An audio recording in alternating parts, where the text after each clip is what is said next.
Shalom, shalom, peuple de Dieu.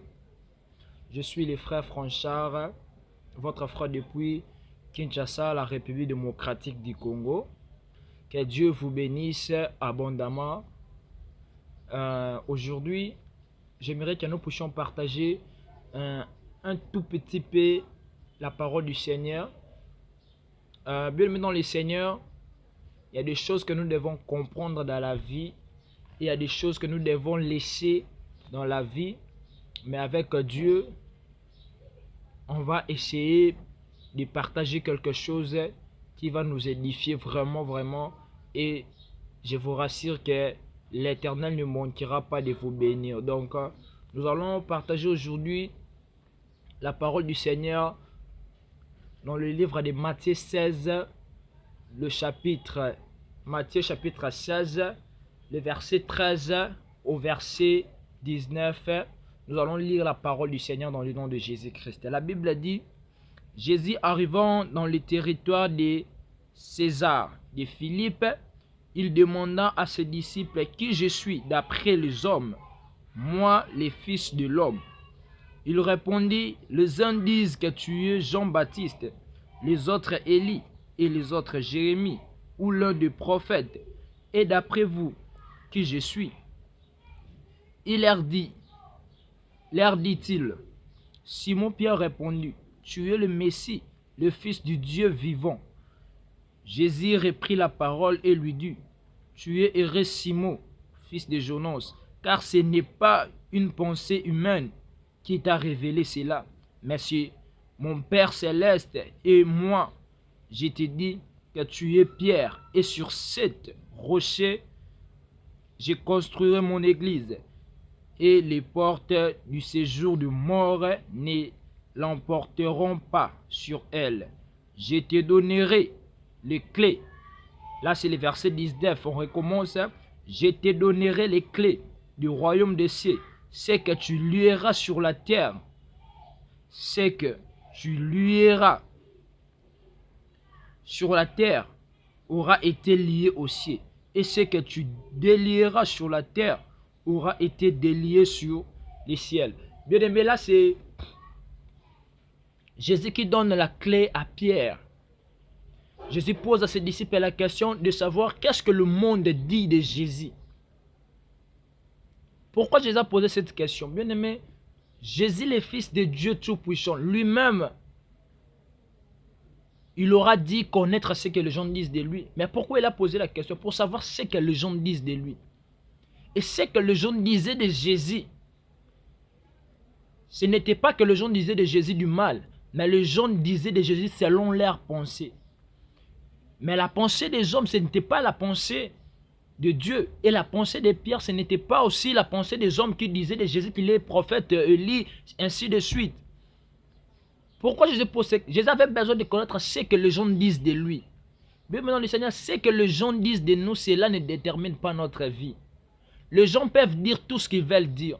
Mais si Dieu n'a pas encore rien dit, si Dieu n'a pas encore révélé qui tu es, ne porte pas les yeux et tes oreilles sur ce que les gens disent de toi. Reste ce que tu es, ce que toi-même tu connais que tu es. Et laisse à Dieu le temps de te faire connaître qui tu es réellement. Ce que les gens disent de toi ne détermine pas la fin de ta vie. Et ce que les gens veulent faire de toi, cela ne dit pas que ce qu'ils vont faire de toi va mettre ta vie au point de mourir. Mes frères et sœurs, tout ce qu'on peut faire dans la vie, tout ce que les gens peuvent dire, mais le dernier mot dépend de Jésus. Si Dieu n'a pas encore sifflé, c'est que le match n'est pas encore fini. Même aux prolongations, tu dois mener. Parce que l'arbitre qui est en train de siffler est l'arbitre de ton équipe. Tu as reçu Jésus. Il avait dit à tous ceux qui l'ont reçu, il leur a donné la chance de devenir enfant de Dieu. Et le match que tu es en train de jouer, c'est Jésus lui-même l'arbitre. Et dès qu'il n'a pas encore sifflé, dès que le match n'est pas encore fini, c'est que tu n'as pas encore perdu. Dès que les gens disent encore du mal de toi et que Jésus n'a pas encore dit, c'est que tu vis encore. Attends ce que Jésus veut faire de toi. Ne cherche pas à dépendre des hommes. Parce que la clé n'est pas chez les gens qui disent ce que tu es. Mais la clé est chez toi-même. Parce que c'est toi-même qui connais. Parce que tu as reçu Jésus. Et Jésus dit, je te donne la clé. Ce que tu lieras sur la terre sera lié au ciel. C'est que tu délieras sur la terre sera déliée au ciel. C'est pourquoi vous voyez Élie dit qu'il n'y aura ni rosée ni pluie pendant 3 ans et 6 mois. Et cela a été fait. Pourquoi? Il avait la clé. Bien aimé, tant qu'on a encore la clé, laisse les gens parler. Laisse-les se manquer. Toi, concentre-toi sur ce que tu es. Et ce que Dieu dit de toi. Et ce que Dieu te fait connaître. Parce que c'est toi qui as la clé. Ce n'est pas eux qui ont la clé. À ce moment, bien aimé, j'aimerais déclarer sur la vie d'une personne. Je déclare sur ta vie. Si Dieu n'a pas encore fait, c'est que le match n'est pas encore fini. Et tant que le match n'est pas encore fini, même à la prolongation, tu dois marquer. On est l'équipe qui gagne.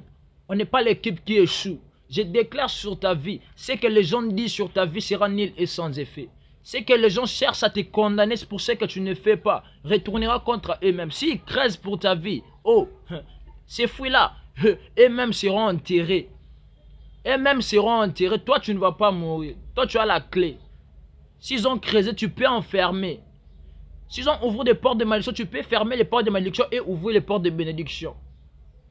Concentre-toi sur ce que tu es. Et ne te laisse pas concentrer sur ce que les hommes disent de toi. Parce qu'ils n'ont rien à dire, car Dieu n'a pas encore dit. C'est Dieu qui a les derniers mots. Ce n'est pas les hommes, ni ta mère, ni ton père, ni les gens de ta famille. Même les sorciers du quartier. Ils n'ont rien à dire. Parce que tu as le pouvoir, tout pouvoir t'a été donné, de dominer. Tu dois dominer sur cette terre. Tu n'es pas venu ici au monde pour accompagner les autres, non. Tu es venu ici au monde pour lutter et pour faire sortir la tête. Non, ne te sous-estime pas, ne te minimise pas. Tu es l'enfant de Dieu. Et l'enfant de Dieu n'a jamais échoué. L'enfant de Dieu n'a jamais échoué. Ta vie va changer. Attends ce que Dieu veut que tu puisses devenir. N'attends pas ce que les hommes veulent que tu puisses devenir. Concentre-toi sur Dieu et laisse Dieu t'amener. Parce que c'est lui le chemin, la vie et la vérité. Quand les gens prenaient Bartimée pour amener Bartimée sur la route, et ils pensaient que Bartimée va juste demander le monde. Et puis quand Bartimée aura de le monde, ils vont partager. Non. Mais ils ne savaient pas que Jésus était le chemin et la vie. Ils ont pris Bartimée, ils ont mené Bartimée sur le chemin et Bartimée a retrouvé la vie. Parce que Jésus, il est le chemin, la vie et la vérité. Que Dieu vous bénisse abondamment. Restez connectés. Bye.